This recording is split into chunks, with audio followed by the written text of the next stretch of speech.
ആറ്റിങ്ങൽ ചരിത്ര പോരാട്ടങ്ങൾക്ക് വേദിയായ ഇടം. ഏപ്രിൽ 26-ന് ആറ്റിങ്ങൽ പോളിംഗ് ബൂത്തിലേക്ക് എത്തുമ്പോൾ ആർക്ക് അനുകൂലമാകും സാഹചര്യങ്ങൾ? വലിയ ശക്തമായ മത്സരം ആറ്റിങ്ങലിൽ നടക്കുമെന്ന് ഏറെക്കുറെ ഉറപ്പായി കഴിഞ്ഞു. 2019-ൽ അടൂർ പ്രകാശ് ഇങ്ങോട്ടേക്ക് എത്തുമ്പോൾ അടൂർ പ്രകാശിന് ആറ്റിങ്ങലിൽ ഒരു പരിചയപ്പെടുത്തൽ ആവശ്യമുണ്ടായിരുന്നു. പക്ഷേ ഇപ്പോൾ ഇക്കുറി അങ്ങനെയല്ല സാഹചര്യം. ആര് ആറ്റിങ്ങൽ മണ്ഡലത്തിൽ ജയിക്കുന്ന പ്രതീക്ഷ? അടൂർ പ്രകാശ്. എന്തുകൊണ്ടാ? മതേതരത്വം സംരക്ഷിക്കണ്ടേ. പക്ഷേ എതിരിടാൻ വരുന്നതോ CPM-ന്റെ ജില്ലാ സെക്രട്ടറി തന്നെ വി ജോയ്, അതോടൊപ്പം കേന്ദ്രമന്ത്രി വി മുരളീധരനും. അങ്ങനെ മൂവരും ചേരുമ്പോൾ പ്രവചനാതീതമായ ത്രികോണ മത്സരം തന്നെയാണ് ആറ്റിങ്ങലിൽ സംഭവിക്കുന്നത് എന്നതിൽ സംശയം അശേഷം വേണ്ട. ഇവിടെ ആര് ജയിക്കുമായിരിക്കും ആറ്റിങ്ങലിൽ? നമുക്ക് അറിഞ്ഞൂടാ. അവരൊക്കെ മന്ത്രിമാരെ എല്ലാവർക്കും പെൻഷനൊക്കെ കൊടുത്ത് തിരുപ്പതിയാക്കി വെച്ചേക്കില്ല, അതുകൊണ്ട് പെട്ടെന്ന് ജയിക്കും. അപ്പം ഈ മറുപടി അറിയാം ആർക്ക് വോട്ട് കൊടുക്കത്തില്ല.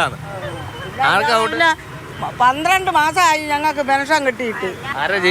ആരായിരുന്നാലും ജയിച്ചാൽ അവർക്ക് കൊള്ളാം, അല്ലാതെ നാട്ടുകാർക്ക് എന്തായാലും സാധ്യത LDF ജയിക്കുന്നതാണെന്ന് തോന്നുന്നു. എന്തുകൊണ്ടാ?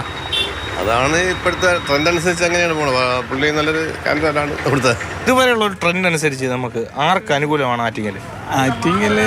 ഇപ്പം BJPക്ക് നല്ലൊരു ഇതുണ്ട്. എന്തുകൊണ്ടാ? അല്ല, ഇപ്പോഴത്തെ ഭരണത്തിൻ്റെ ഇത് കാരണം കൊണ്ട് തന്നെയാണ് അങ്ങനെ വരാൻ സാധ്യത. ഇടവ മുതൽ പെരുമാതുറ വരെയുള്ള തീരദേശ മേഖലയിലെ ആളുകൾ ഏത് സ്ഥാനാർത്ഥിക്ക് അനുകൂലമായി ചിന്തിക്കുന്നുവോ ആ സ്ഥാനാർത്ഥിക്ക് ആറ്റിങ്ങലിൽ വിജയിച്ചു കയറാം. ഇപ്പോൾ സാഹചര്യം എന്ന് പറയുമ്പോഴത്തേക്ക് അടൂർ പ്രകാശ് ഇവിടത്തേക്ക് ഒരുപാട് കാര്യങ്ങൾ ചെയ്തിട്ടുണ്ട്. അപ്പോൾ മിക്കവാറും ഇപ്പോൾ ഈ പ്രാവശ്യം അടൂർ പ്രകാശിനായിരിക്കും സാധ്യത.